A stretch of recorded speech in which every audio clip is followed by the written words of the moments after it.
السلام علیکم دوستوں، ارطغرل کا مقبرہ سوت شہر کے علاقے بیلجک میں موجود ہے۔ یاد رہے کہ یہ وہی علاقہ ہے جس پر ارطغرل غازی نے حکومت کی تھی اور اس علاقے پر آپ کو چرسا سردار اعلیٰ مقرر ہوئے تھے۔ ارطغرل غازی کا مقبرہ کب تعمیر کیا گیا، اس بارے میں حتمی طور پر کچھ نہیں کہا جا سکتا، مگر یہ بات طے ہے کہ عثمان غازی کے دور میں یہ صرف ایک کچی قبر تھی، مگر پھر 14ویں صدی میں ان کا مقبرہ بنا دیا گیا تھا۔ کس نے بنایا؟ 14ویں صدی میں آپ کی قبر کو چیلیپے اول نے مقبرے میں بدل دیا۔ چیلیپے سلطان محمد فاتح کا نک نیم تھا۔ چیلیپے کے علاوہ سلطان محمد فاتح کرسچیا کے نام سے بھی مشہور ہیں۔ کرسچیا کا مطلب ہے سردار کا بیٹا۔ ارطغرل کا جو مقبرہ اب تعمیر کروایا گیا، اس پر جو آیات لکھی گئی ہیں وہ پہلے نہیں تھیں۔ چھت پر آسمان کی تصویر تھی جو 3 جنگجو والی کائنات کی طرف اشارہ کرتی تھی، اور دیواروں پر ایسی تصاویر تھی جو کہ سورج، شجر حیات یعنی زندگی کا درخت اور زندگی کی طرف اشارہ کرتے تھے۔ تاہم ان کی کھدائی جب کی گئی تھی، ان کے بارے میں بہت سی تفصیلات سے آگاہی حاصل ہوئی۔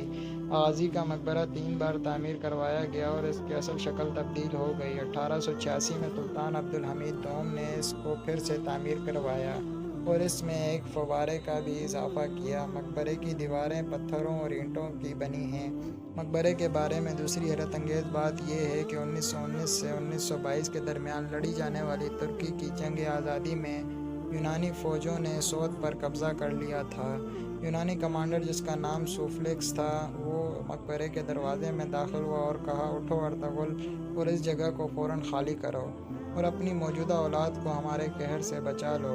اس سے ملتے جلتے واقعات تاریخ کئی بار دیکھ چکی ہے، جیسے برٹش جنرل نے سلطان محمد صلاح الدین ایوبی کو قبر کو ٹھوکر مار کر کہا کہ اٹھو، ہم دوبارہ آ گئے ہیں۔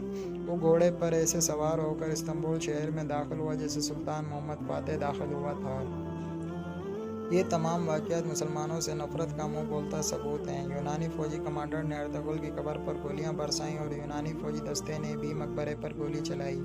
جب تک سوت پر قبضہ رہا، انہوں نے اس مقبرے پر نشانے بازی کی مشق کی اور اس دوران مقبرہ نشانے بازی کے لیے استعمال ہوتا رہا، اور آج بھی دوبارہ اس مقبرے کو نئی شان و شوکت دی گئی ہے، تو پھر بھی گولیوں کے سوراخوں کو ترکوں نے نہیں بھرا، تاکہ انہیں یونانی فوجی سپاہیوں کی یہ جرأت اور جسارت یاد رہے۔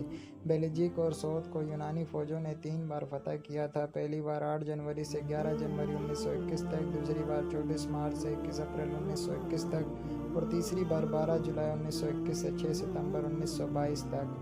مگر یہ بات سن کر شاید آپ لوگوں کو حیرت کے ساتھ افسوس ہو کہ فاتح کے بعد سوت شہر کو 5 بار جلایا گیا تھا، بس کہ وہ تمام یادگار اور نوادرات جل کر راکھ ہو گئے۔ ایک تختی پر یونانی فوج کی نشانے بازی کی گستاخیوں کی تفصیل درج ہے جو انہوں نے مقبرے پر گولیاں برسا کر کی تھی، جبکہ کمرے کے باہر ایک تختی پر ارطغرل غازی کی وصیت درج ہے۔ ارطغرل کے مقبرے کے بارے میں تیسری حیرت انگیز بات یہ ہے کہ اگر یہ کہا جائے کہ وہ اللہ کے قریبی دوست اور ولی تھے تو غلط نہ ہوگا، کیونکہ تاریخ میں ایک واقعہ ہے جو یہ ثابت کرتا ہے۔ واقعہ اس طرح ہے کہ ایک مرتبہ اس کنویں میں جہاں ارطغرل کا قبیلہ پانی پیا کرتا تھا، اس میں زہر ڈال دیا گیا۔ اس زہر سے فوری موت واقع نہیں ہوتی تھی، مگر قبیلے میں بیماریاں پھوٹ پڑیں۔ یہ حالت دیکھ کر ارطغرل پریشان تھے، مگر وہ کوئی حل تلاش نہ کر سکے۔ ایک رات کو آپ نے اپنی تعمیر کردہ مسجد میں نماز پڑھ کر سو گئے تو آپ نے خواب دیکھا کہ مسجد کے ساتھ ہرے بھرے درخت اگنے لگے ہیں۔ اگلے دن انہوں نے خاموشی سے اس جگہ کی کھدائی شروع کر دی اور 3 دن کی کھدائی کے بعد وہاں سے پانی نکل آیا، مگر انہوں نے روایات کے مطابق کسی کو بھی پانی پلانے سے پہلے خود کو اور اپنے گھوڑے کو پلایا، اور 3 دن تک وہاں اور ان کا گھوڑا وہ پانی پیتے رہے۔ اس کے بعد انہوں نے قبیلے کو ہدایت کی کہ آئندہ پانی اس کنویں سے لیا جائے، اور اس طرح قبیلے سے بیماریوں کا خاتمہ ہوا اور اس پانی کی برکت سے زہر کا اثر بھی ختم ہو گیا۔ علاوہ ازیں انہوں نے اس کے متعلق اعلان کر دیا تھا کہ اس علاقے کے مسلمان اور غیر مسلم تمام اس پانی کو استعمال کر سکتے ہیں، اور ناظرین کرام، اس ثقافت کے